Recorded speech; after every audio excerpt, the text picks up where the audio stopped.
అందరూ లక్ష్మీ కటాక్షం కోసం ప్రాకులాడుతుంటారు.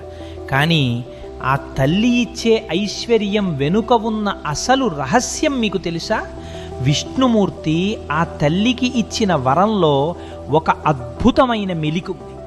ఒకనాడు లక్ష్మీదేవి స్వామివారిని సేవించుకుంటూ, నేను కోరుకున్న వారికి ఎంతైనా ధనాన్ని ఇచ్చే అధికారం నాకు ప్రసాదించండి అని కోరింది.